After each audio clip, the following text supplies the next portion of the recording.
It's time to talk sports. It's Hacksaw's Headlines, a panorama of the world of sports, stories, comments, and opinions. Touchdown, San Diego! Now, here's iconic sports talk show host Lee Hacksaw Hamilton and co-host John Riley.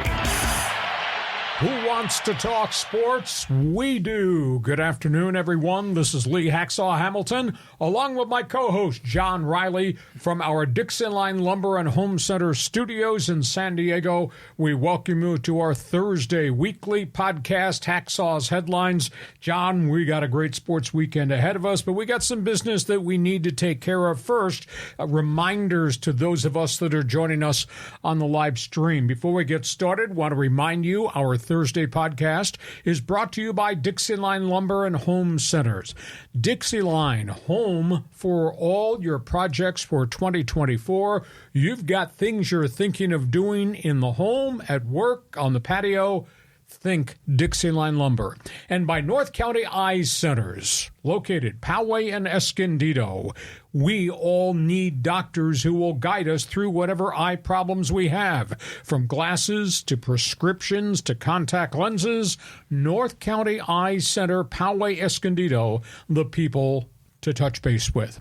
John Riley, before we get started, let's remind everybody who joins us on the live stream what happens at the end of the live stream, a.k.a. Fans Forum. Fans Forum. All right. Actually, Raul and George are already jumping in. So, hey, if you've got a question or comment for Hacksaw, maybe you want to make your call, your prediction on some of these NFL divisional playoff games, just type it in the live chat on Facebook, YouTube, or Twitter, and we'll get you involved in Fans Forum. We told you something was coming. It's called Hacksaw's Insiders Group. We need you to join our team. There's nothing in the world that you get that's absolutely free except this opportunity to join Hacksaw's Insiders Group. John Riley created it. John Riley will explain how you become part of our team. Yeah, go to LeeHacksawHamilton.com. You can sign up there in the orange box right there on the website. Get on our list. I just sent out the best 15 minutes. I mean, you created that. That is just like an unbelievable bullet point list of everything that's going on in the world of sports. And we do that every day. Every day. I mean, it's incredible. I mean, it's like a cheat sheet of a sports section. So sign up, get on the list, and we got a bunch of things cooking for the new year. And go to my website, LeeHacksawHamilton.com, because I write on it every day. Best 15 minutes in sports, Hacksaw's Headlines, my agree or disagree, don't care, One Man's Opinion columns, and Hacksaw's mini polls. It's all on my website. If you check that thing every morning, you'll know what's going on in the world of sports. And we invite you, urge you, we demand thumbs up because we think what we do is pretty good, and give us a 5-star rating because we need friends. John, we're moving to weekend 2, NFL playoffs, and that is the lead topic on the table. Well, this is the best weekend of the NFL, isn't it, Lee? I mean, you get your 8 best teams, 4 marquee games. I mean, I can't wait to get started. All right, pick a game. Let's get rolling. Let's go Kansas City, Buffalo. Amazing. Not just the football, not just the quarterbacks, the bleeping weather in Buffalo. 24 more inches of snow Wednesday, Thursday, into Friday on the Niagara Frontier. The Bills got to practice on Wednesday. It was a struggle. As of noon, they weren't sure whether they were going to be able to practice within their bubble. Of course, the players couldn't get there because all the roads are clogged and closed. Friday, the snow's supposed to let up. 24 more inches on top of what they had before as they tried to clear the parking lot. Where do you put 36 inches of snow that they had last week? Because here comes 24 more. So the weather is going to be a bit better. There won't be snow. It may be cold. But here we go. Kansas City, Buffalo. Josh Allen, everything. I mean, what he did this last playoff game, what he's done this entire season is just spectacular. He is now over 5,100 all-purpose yards. He has had his fingerprints accounted for 48 touchdowns. Patrick Mahomes, 4,875 all-purpose yards. Patrick Mahomes has got 29 touchdown passes. They seem to have gotten beyond the turnover crisis that they've had. Travis Kelce, Rashee Rice, between them now, 181 receptions. Those guys have gotten progressively tougher and more responsible for big plays the second half of the season. Patrick Mahomes has never played a road playoff game. Amazing. Dude is 10-2 in wild card games and divisional games and AFC championship games at Arrowhead. He's never played away from home. He's going to the snow. That is Josh Allen on the other sideline. Now we'll see what happens next. I think the keys to the game, the Chiefs have to deny the Bills' run game. I think that Kansas City's got to stack the gaps. They're going to stop the run, which means putting a lid on James Cook, who's got 1,200 yards rushing. And if Josh Allen wants to run, then fine, he's going to have to run through people to get there. I think that their secondary is going to have to hold up in single coverage against Diggs, etc. They got to take one component away. And if you spy on Josh Allen and you jump gaps, maybe you can slow that offense down. And from the Buffalo perspective, they lost Matt Milano really early. They lost Trey White really early. Those are two of their best players at the back end. Can Buffalo's back seven defensively hold up to all the things the Mahomes has at the line of scrimmage? And whether that's just Kelsey and Rice or it's the running backs they're going to throw to, that's the big issue, is what happens to linebackers in the secondary. Can they defend all the things that Mahomes is going to do? This, to me, is a flip a coin in the air ball game. Yeah. Pick 'em, pal. Anybody could win this one. I just wish it was in a great element. I wish there was sunshine. I wish it was 50 degrees and good turf rather than 9 degrees, wind blowing across the field off the lake, or even lake effect snow. It's too bad. I know that watching weather games is kind of fun, but to see these guys dazzle each other in good weather, that would be the price of admission. So what do you think? Yeah, well, in good weather, both these teams are dynamic, but as a football fan, it's fun to watch it, on TV. I don't know how in the heck those fans go to the stadium and sit through that for like 3 or 4 hours in the cold and the snow. And they're going to, baby. Yeah, exactly. They're probably down in the Jack Daniels to stay warm. These two teams have met in the playoffs a number of times. Was it last year and the year before? Yeah, and Kansas City's won. And Kansas City's won. So I'm pulling for the Bills. They're the ones that lost 4 Super Bowls in a row, 30 years ago. And it'd be nice to reward those fans, especially after, the Hamlin situation and everything that they've gone through. But it's going to be a fun game, isn't it? I mean, it's going to be exciting. Like I said, I wish it was in the sunshine somewhere on a fast track, because they got a lot of dynamic football players. And by the way, the fans, I wish I had the picture. I wish I'd taken the picture off my TV screen last week in the Steeler-Buffalo game, where they had all the snow and the fans had to bring their ticket in the left hand, a snow shovel in the right hand, so they could get in to sit in a seat. And there were Steeler fans sitting in their row by themselves. There was nobody in front of them. The snow had not been cleared in front of them or in back of them. And Steeler fan is sitting there with his legs up on the snowbank and his Iron City beer in the snow getting chilled. That's awesome. Cool. Yeah, that's just great. Okay, so we got Kansas City, Buffalo. You're an NFL fan. Fire us a question, Fans Forum. If you want to pick that game, tell us what you think the difference is. We move on to the other AFC game. Yeah, so Ravens, Texans. I mean, there's been some developments here with the Ravens. Well, you got Baltimore that's finally getting healthy, coming off the bye week. You got C.J. Stroud, who was on a tremendous tear offensively. Lamar Jackson finished the regular season with 4,490 all-purpose yards, 29 touchdowns. The difference in Raven football today versus a year ago today versus 3 years ago today, Jackson's healthy. Jackson's got wide receivers to throw through. This kid, Zay Flowers, 179 receptions. Their running backs are averaging almost 5 yards per carry. Now it's just not Lamar against the world. Now he's got all these other people around him. And defensively, Baltimore's only giving up 301 yards per game. They got 60 sacks, 31 takeaways this season. Ravens are rolling. Granted, they lost the last game of the regular season when they didn't play anybody. But prior to that, they'd won 10 of their last 11, and they're coming off the bye week. And I will tell you, John Riley, a bye week is like gold for a football team when you get that bye week, because you get to recharge batteries physically and mentally, and then you add the excitement of postseason as such a different feel. C.J. Stroud, what a spectacular season. 4,382 yards passing, 26 touchdowns, 5 picks.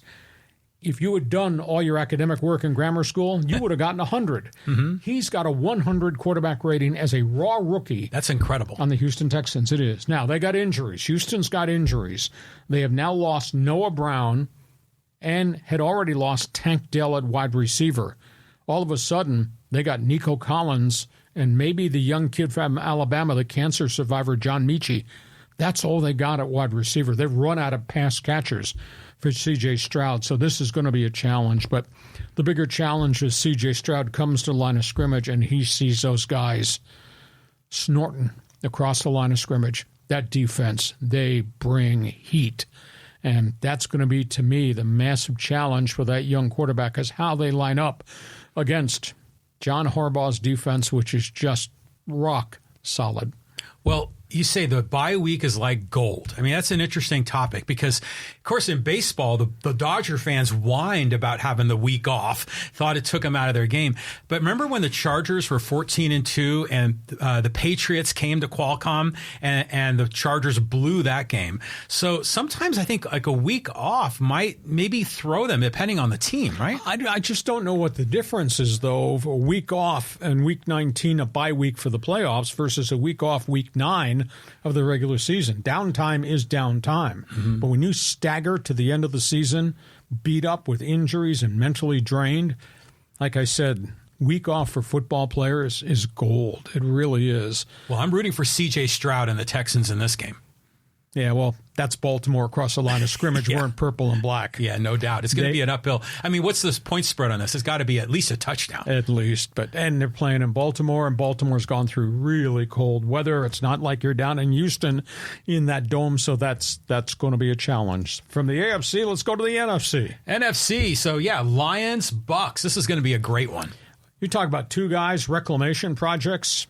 What Jared Goff has done on behalf of his career to rally that, what Baker Mayfield has done on a one-year contract is unbelievable. Baker Mayfield has reinvented himself, maybe saved his career, and he saved the coaching career of the head coach Todd Bowles. I think they were both in real jeopardy at midseason. These guys have really come together. Lions are 13-5, and they just play this street tough football. They're 7-2 at home. Goff has thrown for 4,575 yards and 30 touchdowns this season. Think of that. And Amon St. Brown, the ex-USC star, he's now got 119 receptions. And between their two running backs, they had 1,900 yards rushing. This is about a balanced fulcrum, as you could see, on an offensive unit. Tampa Bay, here's a stat nobody's talked about, and I just discovered this last night. Tampa Bay is 2-5 against winning record teams this season. 2-5. Everybody's lauding Baker Mayfield, but Todd Bowles. They're 2-5 against really good football teams in the league. I was even stunned at that. But their schedule was a bitch. I went back and looked at the results. Played the Eagles twice. Played Detroit. Played Baltimore. Played Houston. Played Green Bay. Played San Francisco. So for them to be in the playoffs, that's pretty impressive, even though their record is 2-5 against really good teams. Mayfield, what a comeback season. Maybe he's a comeback player of the year. 4,381 yards passing, 31 touchdowns. Those two receivers, Mike Evans, Chris Godwin, 169 catches between them. So what do you think, Tampa Bay versus Detroit? Set the emotion that you're rooting for everybody from the Motor City. Yeah. What do you think is going to happen? Well, I think this is the weekend that Baker Mayfield kind of hits a wall, right? I mean, remember when he was drafted, he was in all the commercials. He was living in the stadium in Cleveland, and he was this, glory guy, and then suddenly he was on the outs, and now he's back near the top of the mountain. So you got to congratulate him. But this is another home game in Detroit, right? So the fans there are starting to get spoiled after 30 years of nothing going on. But I just can't see the Buccaneers knocking off the Lions in this one. No way. Something weird would have to happen because I just think that Detroit's got too many players, is too good on both sides of the football. But hey, credit Baker Mayfield for what he's accomplished. And then we move on to the other NFC playoff game. Yeah, the Niners and the Packers. Yeah, this is a great matchup. You got Brock Purdy, who's arrived as a star. You got Jordan Love, who looks like he's about to become a star. And like I said, bye week is gold. San Francisco is dinged up, including Christian McCaffrey. They've had this bye week. Now the question is, will they hit the floor running? Will they really be good? Will they lose any rhythm along the way? I don't think so. Brock Purdy, 4,240 yards, 31 touchdowns.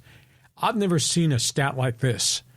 Brock Purdy's quarterback rating, John, is 113. That's phenomenal. What's the max it can be?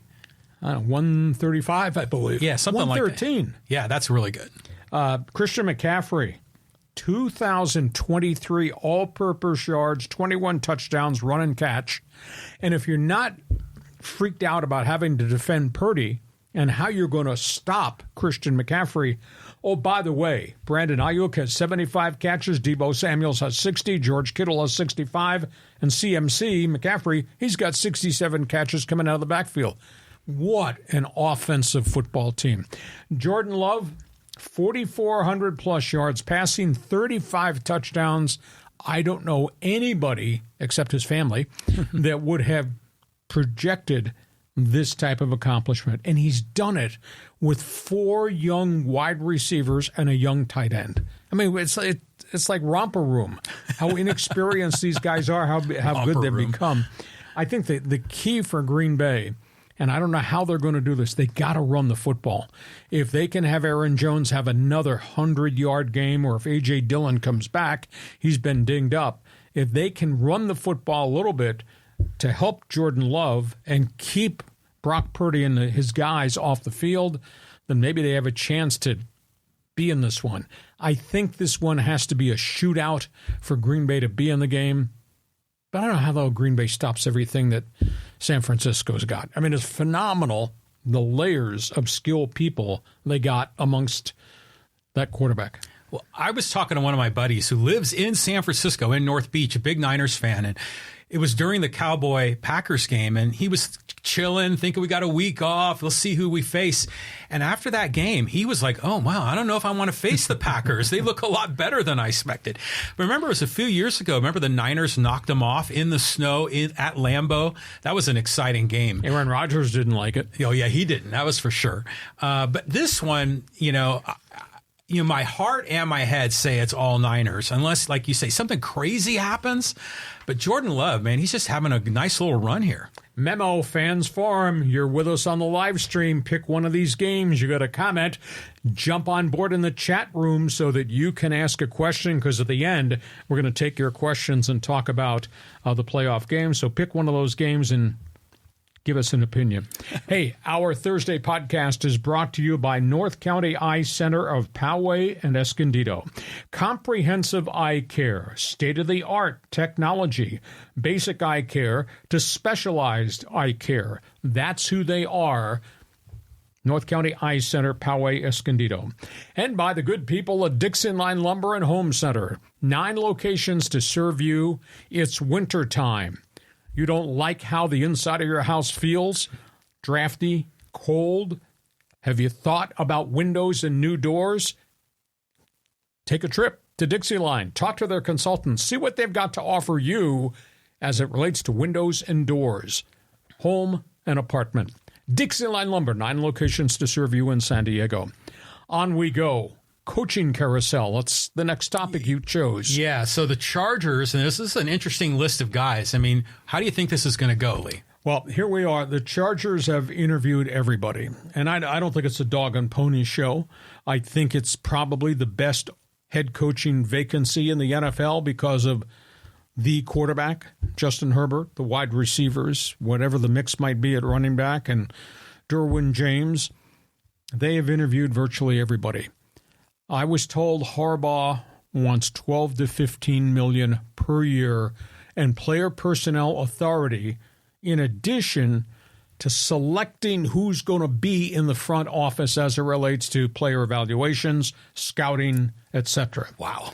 That's a lot to ask for. Yes, But then again, John, we're talking track record 49ers, track record University of Michigan. Now, Harbaugh has interviewed not just with the Bolts. He just interviewed this week with Atlanta. And I'm of the opinion, or waiting to see, if he goes and has a sit-down with the Raiders. But you know his brand is developing skill players. His brand is developing big, tough maulers. His brand is developing offensive and defensive lines. What do the Chargers need? Yeah, check all those boxes. Yeah, all of them. That's where we are with Harbaugh. I'm surprised they have not made a call to Bill Belichick. I was told this morning that Belichick is back in Atlanta for a second meeting. And I projected a week ago when he exited New England, landing spot would be Atlanta. Now he's in the process at this hour of having a second meeting with them. You know, he's a leader. He's a motivator. His attention to detail is through the roof. That's how he survived, won all those rings with Tom Brady over a 24-year period. They've not called him. They've not called Pete Carroll. Don't understand this. If you're interviewing all marquee names, why would you not interview this guy based on what he did in Seattle Seahawks, Super Bowl, first place finishes, NFC championship games? Based on what he did at Southern Cal, from a marketing standpoint, that would be a wow hire. He brings energy. His offense plays fast. He has great athletic defenses. Why have you not interviewed Pete Carroll? Now, they have interviewed 8 other assistants, including Leslie Frazier, former head coach, Raheem Morris, former head coach. Friday, they're interviewing Dan Quinn of the Dallas Cowboys. And out of nowhere, I was told today they're meeting with Mike Vrabel, the deposed head coach of the Tennessee Titans, and they've interviewed, this came out of nowhere, David Shaw, longtime NFL assistant, former 12-year veteran head coach at Stanford. So I give them credit because they've cast the net really far and wide, even though they never called Carroll, never called Belichick. So, John, I gave you a laundry list of names. Your thoughts on Harbaugh or Belichick or Pete Carroll or now Mike Vrabel's arrival at this hour in Los Angeles. What do you think they do? I think the Chargers are going to screw it up. That's what they're going to do, right? Chargering. Yeah, so you figure Belichick goes to Atlanta. They're not interviewing Carroll. Let's just say Harbaugh gets overwhelmed by an offer somewhere or decides to stay at Michigan. And then suddenly, yeah, it's David Shaw or it's Mike Vrabel or it's going to be a hot coordinator, another hot coordinator like Ben Johnson. You know, I don't see the Spanos family relinquishing all that power to Harbaugh, to player personnel, put his guys in the front office. The Spanoses have like this big ego, you know, and they want to be the guy in charge, and it's nepotism, and that's a hard thing to unplug. Nothing wrong with nepotism if you're on the receiving end. Just ask John Spanos. If they lose Harbaugh, that's a blow to credibility. On top of all the other mistakes this organization has made, only time will tell. If you're a Chargers fan, feel free to jump on board. Give us your opinion about the, quote, first family of football. That's not the only football franchise that's looking for a coach. There are 7 vacancies right now in the NFL. This whole thing has kind of taken a U-turn. We're talking Raiders. The players have gone public. They have demanded Mark Davis keep Antonio Pierce. The players praised his leadership, praised his system, praised his mentality and his aggressiveness on the field. Now, they still don't have what I think is a really, really good roster, and I think they got a black hole at quarterback in the black hole that is Allegiant Stadium. Take this pencil and connect some dots with me here. They just privately interviewed Greg Williams. Who? Greg Williams. Oh, yeah. Longtime defensive coordinator. Mm-hmm. Greg Williams, New Orleans, suspended, all that junk. That's Greg what I Williams, remember, yeah. Buffalo. He's been with 7 or 8 different teams. Really good track record. Way off the charts in terms of persona and aggressiveness. If they're interviewing Greg Williams, that leads me to believe they're going to keep Antonio Pierce, bring in a clone to work with that defense. The other intangible thing, the storyline is out there. The Max Crosby has told Mark Davis in their exit meeting This man meant a lot to us. This man made a big difference. You didn't keep the last interim coach you had in Biasucci. Remember the special teams guy? Mm-hmm. Oh, yeah. And he's gone other places, and everybody likes him. Max Crosby said, if you don't think you're going to keep Antonio Pierce, then maybe you should trade me too. Because he's impending free agent down the road. So that's the latest on that storyline. So what do the Silver and Black do? This could work out really well for the Raiders. I mean, imagine if they had Greg Williams and they were like the tough guys, the bad boys, and they're hitting people harder than they should, maybe getting suspensions. It'd be like Lyle Alzado and the whole era back there in the 70s and 80s with the Raiders. Shut up. You sound like you're going to buy season tickets. Oh, that's what they need. They need the mystique, the autumn wind of the Raiders. So keeping Pierce, I love that idea, and I love the players rallying for him. So now, you get a good offensive coordinator, you got a top draft pick, you get one of the top quarterbacks. Hey, suddenly Vegas might be a pretty electric place to watch some games. So that's where we are. Lots to cover in NFL football. Raider Nation, want to hear from you. You do have the ability, whether you're in the slam or not, just to join our chat room and fans forum. Tell us what you think the Raiders should do. We go from that. We got a couple of baseball stories to talk about before we get to halftime. Yeah, so these two players, the Snell and Hader, they're still hanging out there on the free agent market. They are still unsigned, and we are now, the first spring training camps open February 8th. Dodgers, Padres. Why? Because they're playing in Seoul, South Korea in early March. Oh, they're starting early. I've never seen a baseball training camp open February 8th. The Dodgers open before the Super Bowl is played. Amazing. Anyhow, the Padres storyline. Why is Blake Snell unsigned? Why is Josh Hader unsigned? There's still a ton of guys out there, and clubs are refusing to grossly overpay for mid-level guys. And a lot of big money's been spent on what few marquee free agents have gone and the players from Japan and what Ohtani accomplished. I asked around over the last 48 hours to all the people I network. Blake Snell's asking price is 7 years, $210 million. Ooh. That's $30 million per season. Blake Snell, historically, is a 5.5 inning pitcher per start. 5.5. Mm-hmm. So you're going to pay $30 million per season for the next 7 years for him to go out and pitch 5 2/3 innings every start, because that's the number. With the Padres, he pitched 50, 128, 128, and last season a career-tying 180. He's thrown for 180 innings only twice in 9 years in Major League Baseball. Yankees were interested, but not at that price. Toronto is interested, but I don't think they want to go 7 years. Red Sox, Angels, in and out of the mix. I don't think either one there. I wouldn't go more than 5 years for the guy. But who's he represented? Scott Boras. Scott Boras, 7 years, $210. So, John, are you going to pay him $30 million per year to go 5 innings per start for the next 7 years? The Josh Hader situation, all the junk that came out of his mouth at the end of the season, I think has really hurt him. Now, there is a new buyer out there. The Cubs are interested. Why? Craig Counsell, Milwaukee manager, had a good relationship with Hader in Milwaukee till the Brewers decided we're stop paying players or getting rid of them.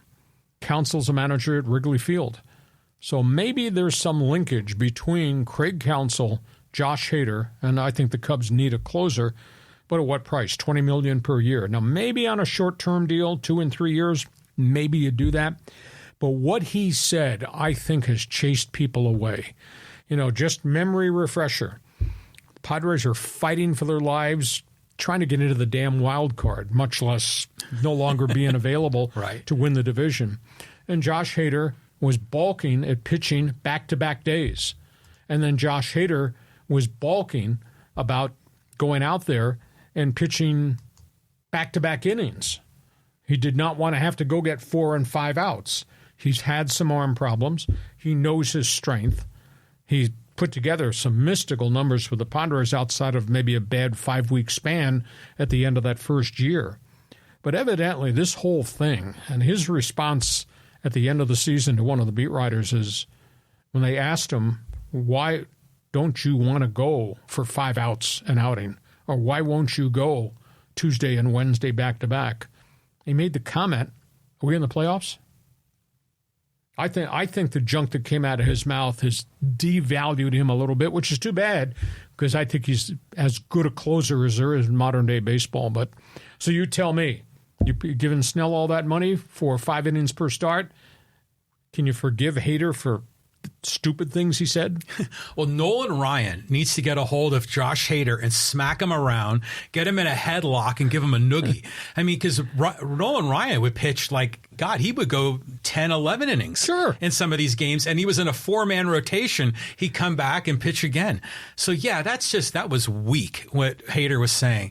And, you know, even if Hader was willing to pitch 4 or 5 outs in a save, $20 million is a hell of a lot of money for a closer. I mean, how much is Diaz getting in New York? Well, he signed a huge extension. He's getting monster money there, too. Yeah. So, but Diaz didn't say that junk. No, but he was injured. But yeah. And then Snell, Snell, I think he changed the way he pitched this past year, especially with Gary Sanchez, and he was going longer innings. And I think he wasn't sweating the walks as much.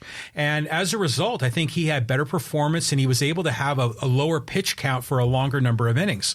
He may have figured it out. But when you were talking about signing a guy for $30 million a year and you're not sure what you're going to get. Sometimes for 7 years. For 7 years. And then meanwhile, maybe you got a hot young prospect and you're figuring, well, if Snell has an off year and I get like a 4.5 ERA, why not bring up my AAA pitcher that'll give me a 4.5 ERA at the major league minimum? Except that John Riley, you signed him. So, therefore, you're paying him for 7 years, whether he's good or bad. Well, that's why I think they're kind of hesitant to make that deal. But Boris is just driving this thing. I wonder if they're going to maybe set the price too high. I wonder if Snell is going to regret when spring training opens if he does not have a deal and if his price has to come down. Yeah, it could happen. Interesting.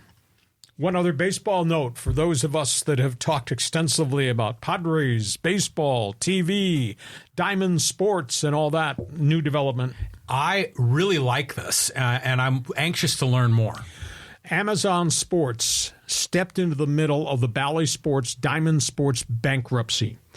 Amazon has committed $115 million investment to become co-owner of Diamond Sports. They will take over the presentation of at least 6 of the teams that are out there that don't have TV contracts, Detroit, Kansas City, etc. However, they don't have access to Texas or Atlanta. They have an option to put $50 million more in sometime in this next season to get bigger control and maybe lure all these other teams to stay on board in what would be Prime Amazon's TV streaming service. Bally is going to go away. That's where we are now. There are still 5 major league teams, including the Rangers and Braves, that don't have TV contracts yet formulated. Now, maybe they're all going to spill into Major League Baseball like the Padres did last year, which worked, but it did not work financially. Only time will tell in the next calendar month. But at this point, and Amazon, of course, dabbled in the NFL. Amazon has now jumped in to pick up the Royals and the Tigers and the Brewers. I can't remember all of them, but there's a total of 6, but the big name teams are still out there. So that helps solve some of the problems. I don't know if it's going to solve the rest of it because Diamond Sports, Bally Sports has still got this big bankruptcy proceeding because they also own NBA and NHL teams' rights, including the Ducks and the Kings. So this is a very, very complex thing that's kind of financially fallen apart. So Amazon has now got a piece of baseball. This is good news, I think, because a lot of people already have the Amazon Prime just so they can get the free shipping. And then, oh, by the way, you get the video on top of it. And other people have already signed up for it to get the Thursday Night Football. So for some people, this would be like no big deal. It's just like another thing on Amazon, and they're already paying for it, and now they're going to get this. As opposed to what we had the last few years where you didn't know how were they going to stream the Padres or the Rangers? It was always up in the air. You never really got the lowdown until March on this.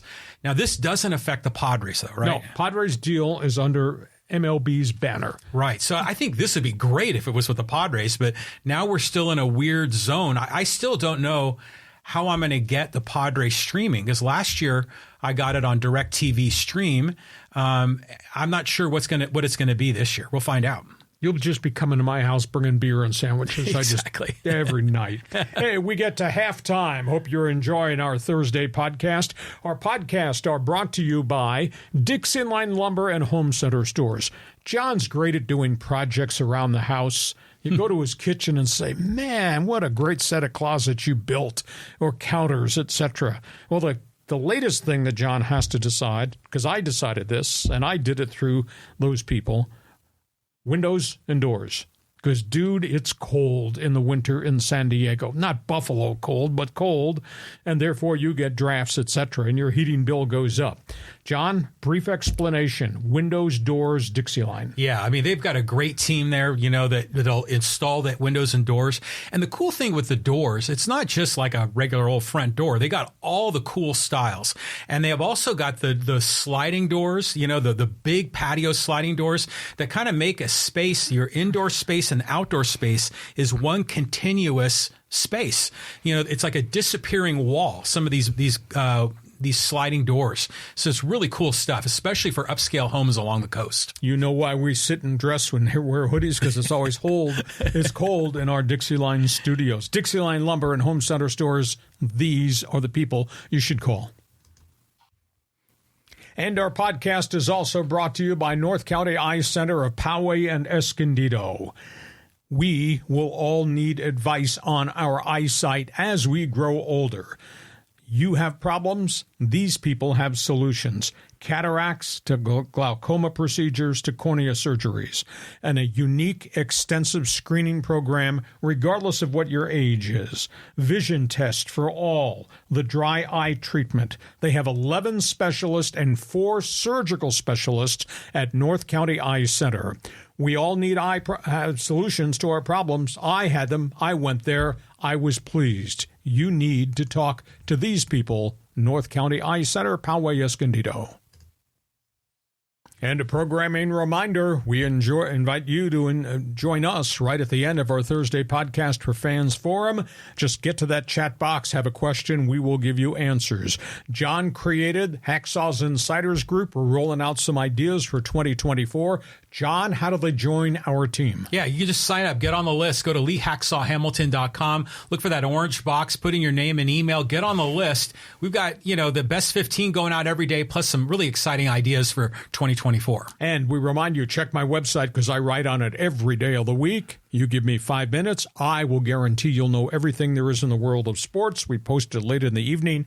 It's there first thing in the morning. So we have covered football. We have covered baseball. Let's bounce a few basketballs here in the corner. Yeah, we're talking Lakers here, and this is a really interesting board you put together here, Lee. Here's the question. The Lakers are halfway through the NBA season. The Lakers are a 500 basketball team.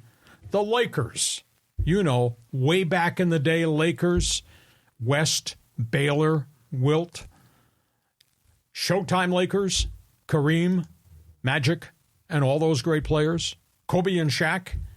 Lakers are in 10th place in the West. This is the 5th year in a row we have had to deal with this. So you have to tell me if you're a Laker fan. This is bad chemistry, bad roster, etc.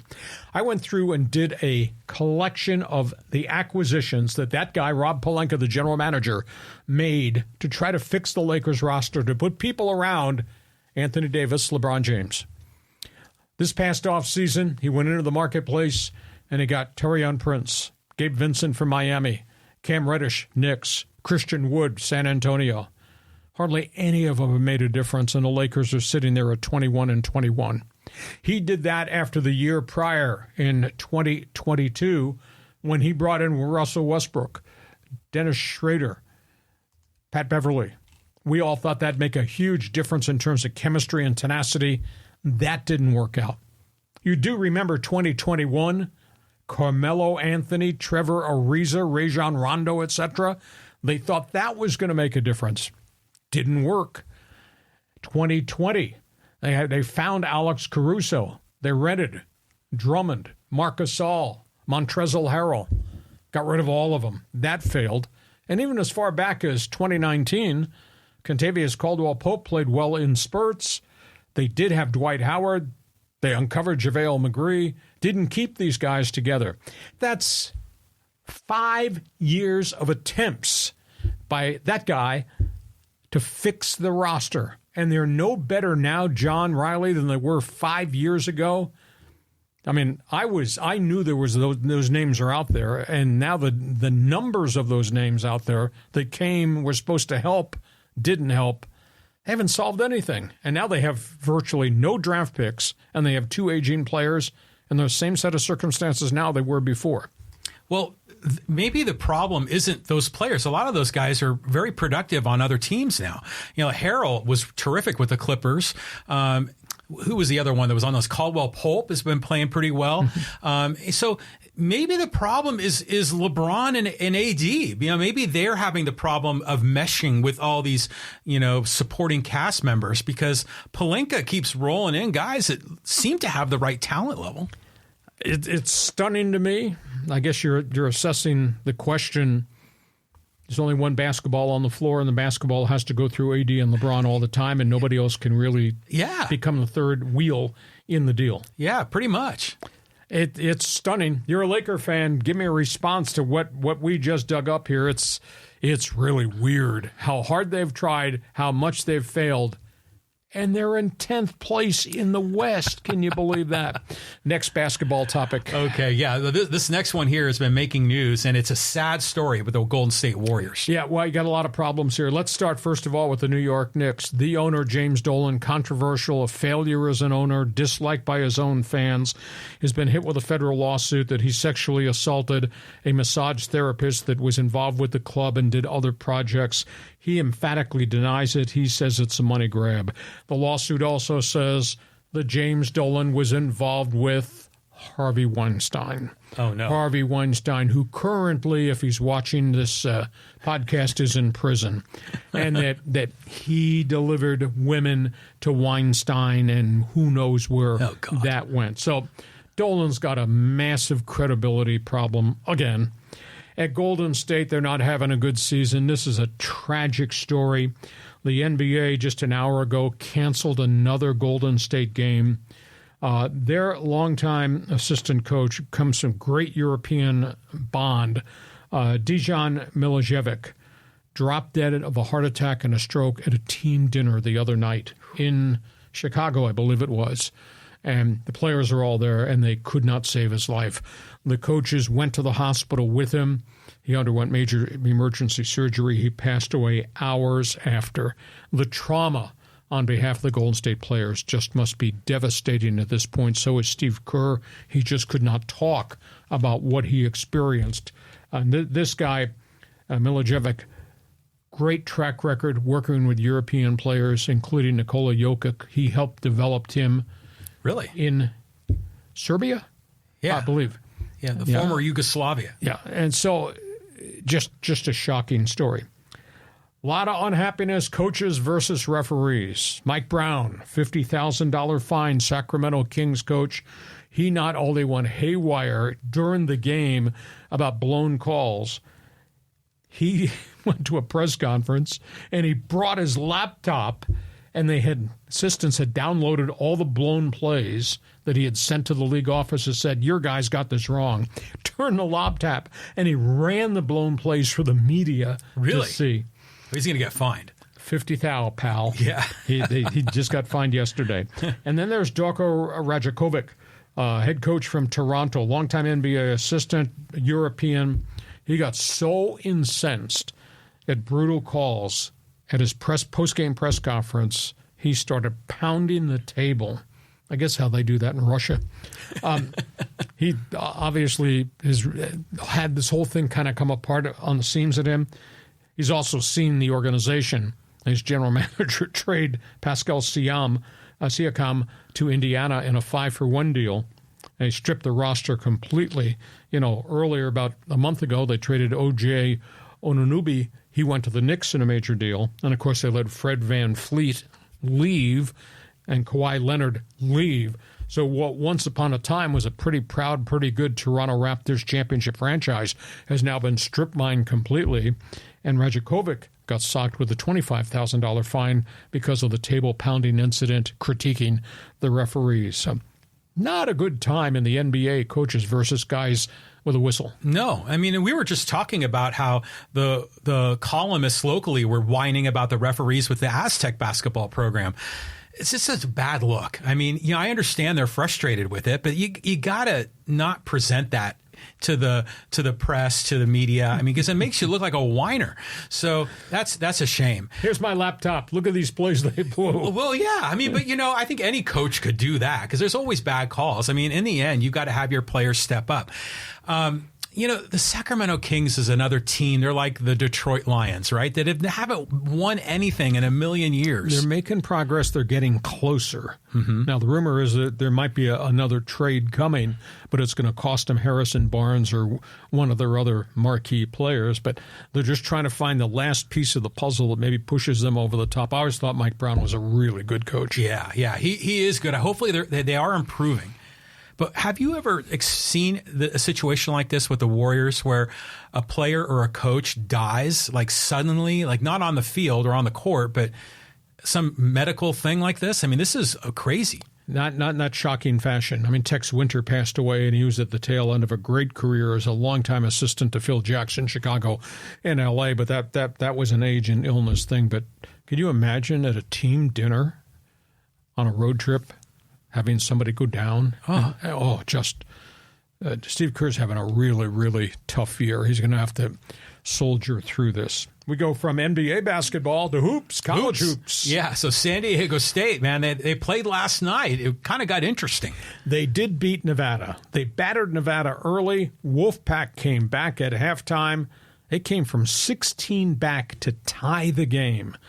And then Jaden Ledee took over the game. And Mr. Double-Double Ledee ended the game with the way he played. Here's my summary. They're really nicked up.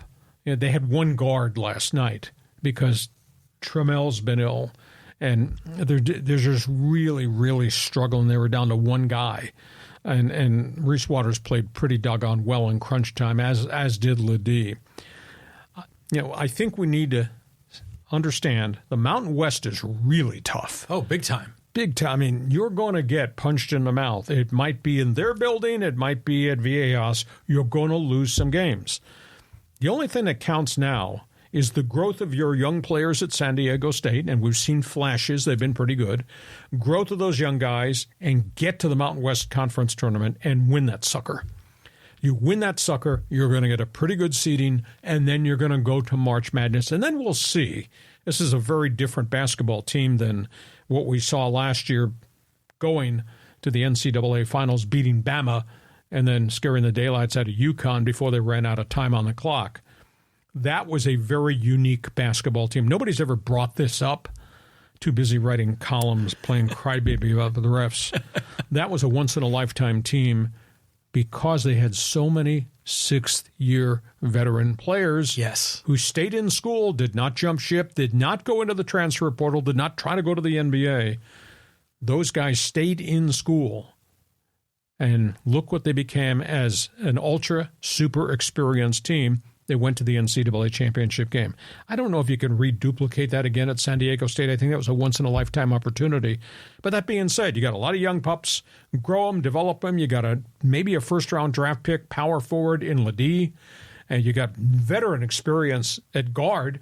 So just grow this thing. Understand you might get a black eye if you go into one of these buildings in the conference because the conference is so bloody tough. And, they do have to go to Boise State on the weekend, and they got to play Utah State twice. Mm-hmm. So, there are going to be some bumps in the road going forward, but really good basketball team. Wasn't easy, but they got the thing done. Thank you, Double-Double Ledee. Double-Double Ledee, yeah. But think about, about 10 years ago? Remember Butler went to the championship game 2 years in a row? With veterans. With veterans. So why not the Aztecs? I mean, why not? I mean, they keep getting better as the season goes on. Okay, now I'm going to whine about the refs. It's amazing how Ledee gets double-teamed, triple-teamed in the paint. And gets banged around. And he's like having to shirk guys off of his shoulders just so he can get the ball up. And then meanwhile, the announcers were saying that the big guy, what's his name, Zach Edey over at Purdue, people just barely touch him and it's a foul. So it's kind of weird how it's so inconsistent. But man, I'll tell you what, those muscles in his arms and his shoulders are remarkable.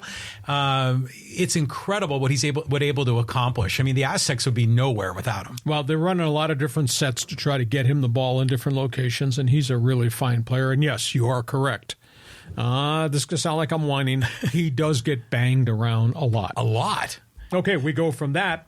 Last topic on the table is going to be what's happening on the Pro Golf Tour. This is a saga that just keeps unfolding. They're love me not, right? So the PGA Tour kicked off in Hawaii.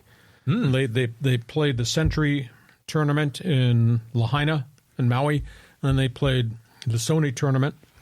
Now they're stateside. They're at La Quinta, the American Express Classic. This is the first stop on the U.S. mainland.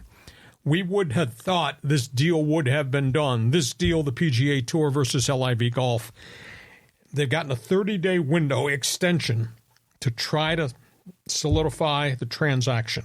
$3 billion investment from the Saudi fund, $3 billion possibly from the Fenway Sports Group, which would solidify global golf.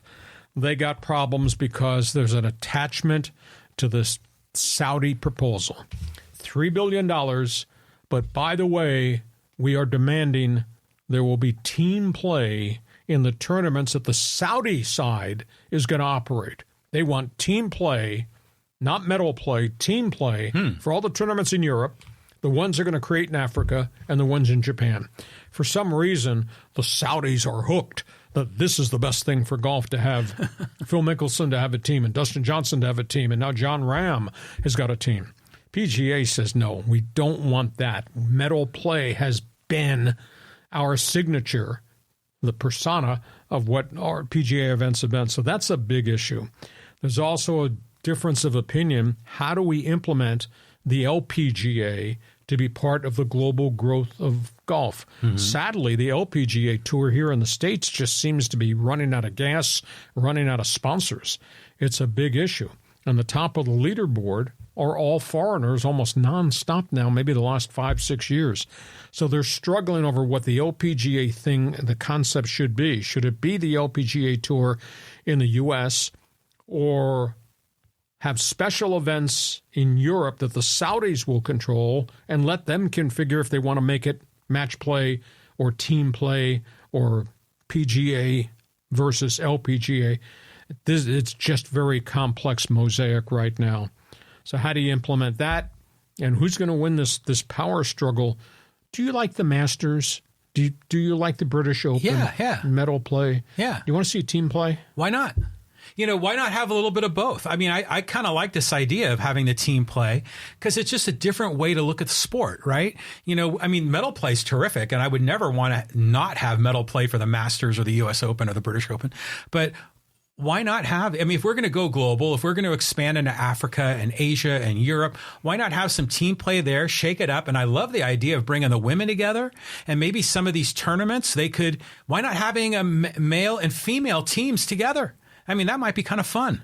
It's not like it's every weekend, but it'd be, as the schedule rolls out. Now, the Saudis want it every weekend. This will be the format in Europe and Africa and in Japan as part of the marketing deal because the Saudis are going to control that aspect. Now, it's under the PGA flag. The PGA says, no, we run medal play. We're not going to bastardize the history of the way that the matches are played by making it team play. Big argument. But for example, on any given weekend, would there be a medal play match in America and then a team match somewhere else on the other side of the planet? No. When you have a composite schedule. Yeah. They wouldn't overlap, in other words. No. So hypothetically, you could still have the Masters in, in April, right? Yes. You could still have the Masters in April. And, why not maybe in the winter months, maybe you do some of that in Asia or Africa where the weather might make sense. Why not? It's been a struggle. That's why this thing has not been solved yet, and we thought it would have been solved. Yeah. And everybody's got an opinion, and John Rahm is about to tee off February 2nd in his first LIV tournament abroad. Oh, by the way, how did that thing go? How did the tournament go down in Lahaina? After the fires in Maui. Well, where the golf course was is nowhere near downtown Lahaina that burned to the ground. Okay. But it was a huge issue. There had been conversation, let's just move it to Oahu and play in on the island of Hawaii. Instead, the golfers said, no, we want to do fundraising. We want to do a creative amount of things that will generate money for the Red Cross or rebuild Lahaina. And a lot of those players did that. Nice. Okay, it's time for his best friends to join my podcast so you can be involved. We call this thing Fans Forum. John, geez, we got people lined up from here down the hill into the street. Yeah. Go ahead, pick and choose. Okay, we got a couple of guys that'll kick us off here. George says, are those phone lines lit? Bleeping brilliant. Dennis. I think the correct quote is, get off your ass and get on the phone. There you go. Okay, then Dennis, his last name's Goodnight, like good night now. Dennis, good night now. I like Buffalo. Buffalo at home. You know, there's always been fascination. Well, if Patrick Mahomes had to really do this, how could he do it on the road? Like I said, Mahomes 10-2 at Arrowhead in postseason games. Now, that does not include Super Bowl neutral site games, but we're talking wild card weekend or divisional play. He's 10-2. Dude has never played a road playoff game. Welcome. That is Josh Allen. That is cold. That is snow. That is 86,000 crazy Buffalo fans drinking Genesee beer. That's just mind-boggling. He's never played a playoff game on the road. That's because they've been so good. Well, they haven't been the number one seed every year. So maybe when they weren't the number one seed, maybe did they lose a playoff game at home? No. They never have. So they've always been the number one seed. No, I'm sorry. He is 10-2. He lost 2 playoff games at Arrowhead. But he's 10-2. That's incredible. But he's never played there. Yeah, so we're going to find out how they do on the road. They're used to the cold weather. They went through it. But to me, this is the year of the Buffalo Bills, man. The world stops this weekend to watch Kansas City and Buffalo. Go ahead, John. Next question. Okay, let's go to Angel. And he says, Baker Mayfield is having a renaissance, but comeback players should either be Rams' Matthew Stafford or Cooper Kupp. We always knew Stafford was a star. Kupp has not had the productive season this year that he had prior to the siege of injuries he had with the Rams. I mean, what Mayfield has done is 32 touchdown passes this season, well over 4,000 yards. That's kind of interesting. I don't have a problem with those Rams guys, but I think Mayfield has come from farther back in the pack. You know, Stafford just had to recover from some injuries, and he was back on the field and has done very well. But Mayfield doing this by himself with a coach in trouble, an organization that some people thought had seen its better time, fascinating to me. Yeah, I mean, to me, Baker Mayfield is the guy for comeback player of the year. I mean, Stafford, great story. Stafford was in the limelight a few years ago. Maybe this is Baker Mayfield's time. Moving on. Okay, let's go here to John. And he says, there's a nice winter snow predicted by the DMV this weekend. Don't see the Texans beating the Ravens in the cold. It's a good time to be a Harbaugh. Yeah, there's a lot of blast of winter weather coming to is it Delmarva Peninsula? Is that where Baltimore and Washington and Philadelphia and Virginia all kind of linked together? The Mid-Atlantic. Yeah, big time weather. This is going to be a huge challenge for C.J. Stroud because you're not playing indoors in Houston in that dome anymore, and that is Baltimore's defense, which is pretty rugged. But give that kid credit.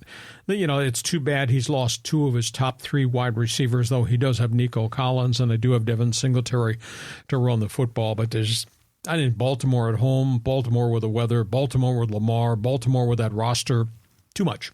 Too much, yeah. But it is a good time to be a Harbaugh, right? Yeah. Even Harbaugh dad got up on the national championship stage and was able to kind of shout out on the microphone. I'm going to be with the Texans. You know, my son lives in Houston. He's adopted the team. I like C.J. Stroud, D'Amico Ryans. I think it's a great story. And let's just see how golden that bye week is. We carry on with more. Okay, let's go here to Raul. He says, Raider Nation is a hot mess of emotions, as every fan is a GM and wants their coach. AP, Antonio Pierce, stays, like it or not. At this point, I think that Max Crosby's carried the room. I think the statements he's made and the fact that these players went public, that carries an awful lot of clout I think, with Mark Davis. And the fact that they snuck Greg Williams, who's a really established defensive coordinator, in the middle of darkness to interview him, that leads me to believe, connecting the dots, Pierce stays, Williams is his right-hand guy, and it'll be fascinating to see what they do on the offensive side of the football, because they're going to need a quarterback, because I don't think Aiden O'Connell's a guy, and obviously Garoppolo is emotionally ready to step away and put himself back on the free agent market in March and see if he can resuscitate his career. You know, it would be such a ridiculous decision if Mark Davis decides not to keep AP. I mean, because if your players are clamoring for the guy, they want to run through a brick wall for that guy, and you say no. I mean, they got to bring Antonio Pierce back, and I love the idea of bringing in a tough guy to transform the defense. And you know, they're going to have a first-round draft pick, so maybe there is a unique quarterback out there they can get, or maybe once we get the final free agent list, maybe there's a free agent that they can lure there, because they sure do have pieces around the quarterback. They just don't have anything established, because Garoppolo is not the same quarterback right now post-injuries. Yeah, I was just still shocked they signed Garoppolo, but here we go again. Okay, let's go to Gary. And Gary says, I honestly think Snell doesn't have 7 years left in him. Well, he throws a ton of pitches to get through innings. He does not throw a lot of innings. There's still a wear and tear factor, I think, that you wake up one morning and this guy's not the same pitcher anymore. That's true. I would never give a pitcher 7 years. And I like Snell. He's a little bit offbeat, but the guy he's a gamer. He goes out and does it, but he only does it for 5 innings a game. And like I said, I mean, Scott Boras takes stars and gets them mega contracts, but my team, I'll give him 5 years, or maybe I'll give him 3 years in options at state-of-the-art money. I'll give him 3 years at $90 million. That's 30 per. And then we'll have options for years 4 and 5 if there is a year of 4 and 5. I'm not giving a pitcher 7 years, period, exclamation point. And I know you can argue with me about what the Dodgers gave Yamamoto, what the Yankees gave Garrett Cole, but those are exceptions to the rules, and those people are walking around like this with their fingers crossed, hoping nothing ever happens to those guys, because they're on a hook for 10 years. Well, Yamamoto hasn't pitched in Major League Baseball at all, and Snell has 2 Cy Young Awards. I mean, but still, I think the math on all of this is changed. I think the way the GMs look at it, they sign someone to a 7-year deal. I don't think they expect that they're going to pitch for 7 years. Except you're on the hook for 7 years. But they understand that, and it gives them a chance to spread out the dollars so that the player gets the big dollar volume for the contract. But, you know, the Padres signed Yu Darvish and Machado and Bogarts to play into their 40s. That's not going to happen. Those last few years of that deal are going to be, you know, throwaway years. So are you telling me, broadcasting from left field today, you would give Snell 7 years? Well, the question is how many years. I would sign Snell with the understanding that I may not get the length of the contract. I might not get Snell for that full amount. But if that's the price that he's going to require, you know, and I have to pony up $210 million, 7 times $30 million, then maybe that's the going price, assuming he doesn't price himself out of the market. But, you know, pitching wins championships, and people are going to make the move, I think. Do you get cold at night sleeping out in left field with opinions like that? Okay, move on. A couple more on Fans Forum. All right, let's go here to Emmanuel. He says, I think Amazon and streaming is the future of regional sports networks. Hopefully it leads to teams signing free agents. Well, there's a whole bunch of layers of things here. Item one, it's okay for John Riley to say, Amazon, great deal. We don't know what the Amazon price tag is going to be. You know, this is like we had the discussion last week about the NFL and that the one playoff game on streaming, and they had 23 million people signed up for that one Kansas City playoff game. Yeah. Right? Yeah. 23 million at $5.99. And suddenly everybody says, that works. Well, pal, if they take this thing to the AFC Championship game, NFC Championship game, and the Super Bowl are on streaming.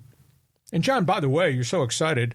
That'll be $299.95 for the 3 games. Mm-hmm. Now are you excited? We don't know what the price tag's going to be. But, you know, you're already paying the cable company to get, you know, when we were getting Bally Sports through cable, we're still paying for it. It's just reconfiguring how you pay for it.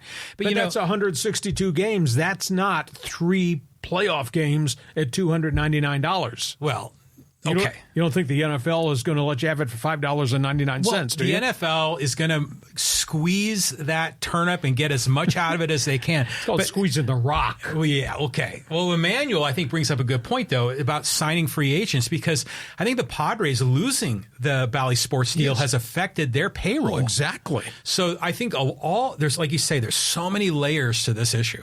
Okay. A couple more here on Fans Forum. Okay, and let's go here to Manny. And he says, could this be the year where Scott Boras finally strikes out for his clients? The remaining big four, Bellinger, Snell, Hader, and Chapman, still haven't found a team. Well, you don't want to use the word collusion because that end up really badly. But there's got to be some common sense, too. I mean, Boras gets paydays for his players. And at this point, there doesn't seem to be any interest in a 7-year contract for a pitcher. I think Chapman's price will come down. If it were me, I got to believe that Snell might wind up with a 5-year contract. I'd give him 3 years plus 2 options. Hader may well be going to Chicago because of the relationship with Craig Counsell. And I think Chapman's going to wind up in San Francisco with the Giants, but I don't think it's going to be at a $25 million a year contract. So, again, agent can ask. If somebody's willing to pay, there's the market. If somebody's not willing to pay, then you got to rethink the whole process. And, like I say, spring training opens in less than 30 days at most places. Yeah, most places. One of the fans in social media was joking because we were speculating about Bauer and Urias and saying maybe they should go as a package to one team just so they can eat the whole bad PR, nut at once. But Chapman has a history. So imagine if a team took all 3 of those guys. I mean, that could be a circus. But at what price? Right. That's the big issue, because who represents some of these guys? Okay, let's go to social media, because I'm sure we're going to get slammed there, too. Oh, we will. So, okay, let's go here. Let's talk a little bit about, here's a good one for Stafford and the Lions. And this is from Smooth One Now. He says, there were some uneven calls in the game. 2 that bother me were the roughing the passer call. No calls. Rams got a terrible call roughing the passer. Then Stafford gets the bleep kicked out of him. He almost gets a concussion and a separated shoulder. 2 guys pounded him. Nada. Then the obvious defensive holding call on Nuka grabbed his jersey. Game, set, and match. Prove me wrong. No, you're not wrong. Game is so fast. The game is so furious. I think it's a real trouble spot. My gut feel, and I don't think the league would do it, Sky Judge, 8th official in the booth that can immediately stop the game, review a play, and say that was a helmet hit once and twice on Stafford, because he got it from both sides when he went down. And then you throw a delayed flag. But the issue is, are we going to stop the game every time there's a controversial call? Are we taking the challenges away from the coach? Or do we include an extra challenge that Sean McVay can throw the red flag out there and say, my quarterback got hit on both sides of the helmet. They were helmet hits. You need to review it, and then you throw the penalty flag. But you don't want the game to grind to a halt because everybody's waiting for the Sky Judge upstairs. Tough call. Well, the main thing is they just got to get it right. All right. So even if there's a pause in the game and they got to review the film, just go get another beer out of the fridge or, go to the boys' room and take care of business, just as long as they get it right. And if they got it right, then you wouldn't have NBA coaches flipping their laptop around to the media, showing them all the bad calls. Tough call. I think it really slowed the game down. But Sky Judge, I think, has to be in place to really help. The NFL has medical people that will buzz the referee, stop this game, take Stafford out of the game to the blue tent for an examination. Yeah. So you've got that. So why not a Sky Judge on the most controversial calls? Yeah. But does Sky Judge make the decision to stop it, or do you give the coaches one extra timeout to throw a challenge flag to say, my quarterback got hit in the face mask, you need to look and see if that's a penalty? Well, I would prioritize the Sky Judge first because they're going to have the video. They're going to be looking at it where the coach is only seeing it from one angle. Mm-hmm. Okay. Social media, Slam 2. Slam 2. Okay, here. Let's go here to Philip. And he said, I had to look up that NASCAR fight you mentioned. It was 1979. Hilarious. Thanks for bringing this to my attention. Rip to Cale Yarborough. We were talking about Cale Yarborough's passing about a week ago and how he helped make NASCAR on TV work during a winter month when the nation was paralyzed by blizzards and everybody had to stay home. And here was the first ever televised Daytona 500 NASCAR, because at that point NASCAR was a good old boy sport with a bunch of moonshiners racing cars on weekends. And Cale Yarborough was banging doors with Davey Allison, and they were fighting 1 and 2 to win at Daytona, and they crashed each other out, and they both wound up spinning into the infield right next to each other, and they came out throwing punches. And they're lucky they didn't have wrenches in the cars, because they were using the wrenches on the other guy. So that was the signature first time on television. It's like the old NFL. They say the National Football League became something special vis-a-vis television when the Baltimore Colts beat the New York Giants in the championship game in 1958 that went to overtime. Johnny Unitas, Alan Amici, and all that. That's what made the NFL what it has become, that first signature event that was on TV. Same thing with NASCAR. You know, I went back and looked up that YouTube video as well, and it's terrific. I mean, it's just like the Dukes of Hazzard or something. Yeah. You're expecting Bo and Lou Duke to be out there. But, yeah, what a history. I mean, those guys, no question. Yep. One more here. One more. Okay, let's do a Padre one here, and this is from Michael. And he says, talk about Preller, one of the worst GMs in the league. Trade for or overpays guys for career years. If this was a few years ago, he'd be offering Ha-Seong Kim a huge contract worth tens of millions more than the next closest bidder. Well, my big concern is if they trade Kim, and Kim's name is out there going to Miami in a deal for either center fielder Jazz Chisholm or pitcher Jesus Luzardo. And there's no doubt Chisholm's a good player, though he was hurt last year. And Luzardo has come back from physical woes, and he's a rock-solid middle back end of the rotation guy. But, man, Kim is so popular, and Kim's been so productive. And it's only $8 million per year. And if you're trading, to me, it comes off like a salary dump. And that's a bad message to the fans on top of whatever else you've done. I have such a mixed bag of emotions about Preller.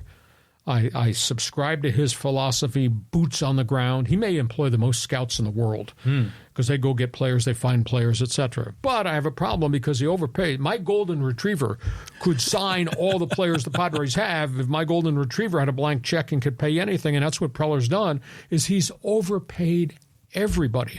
And I was thinking about this morning on the way coming over here. MLB Radio, the home plate channel that I used to do weekend shows for, they were having a discussion about money and contracts and players, and so part of it was about Snell. And I was just thinking about the international free agency, and you know, we talked extensively about Adrian Morejon, the young left-hander who's been with the Padres 7 years now within the system, can't keep him healthy. They signed him to an $11 million contract, and they had to pay an $11 million tax because they were over the limit. And then they signed another Cuban outfielder, Jorge Oña. They paid him had to pay a $7 million contract in tax. So Morion's value is $22 million investment. Oña's value, who they just released, is $14. That's $36 million for two guys who haven't done anything at the major league level with any big input. Morejon, has had a good week or two or a good month. Oña never got here, hit one home run one time he was here, went back and never amounted to anything. He was hitting .214 at AA last year, and they finally got rid of him. That's $36 million. So the aspect of Preller burning through currency drives me crazy. He knows players. He knows talent. But, geez, what they've spent. And have they been to the World Series yet? No. In 9 years? No.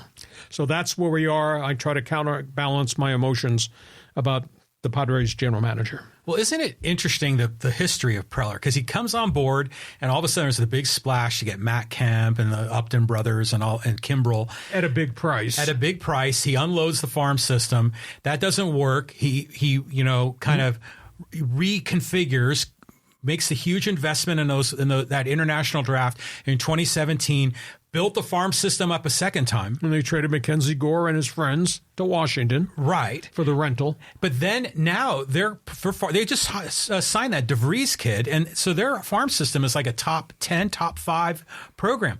It seems like they keep going from big star years to other years where they got Will Myers and a bunch of nobodies.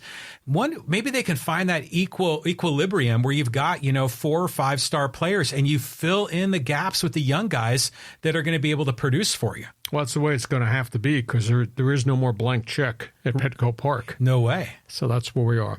Hey, listen, we hope you have enjoyed our Thursday podcast brought to you by the good people at North County Eye Center of Poway and Escondido. We all need to have things as we grow older solved with our eyesight. You need North County Eye Center, Poway, Escondido.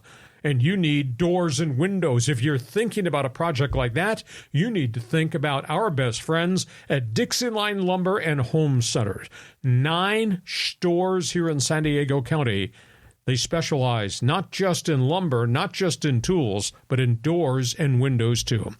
John, take a deep breath. Here comes the great sports weekend. Here comes, as you say, the best weekend in the National Football League as it relates to the divisional playoffs. And we'll be back here Monday, 1 o'clock. We will be back here.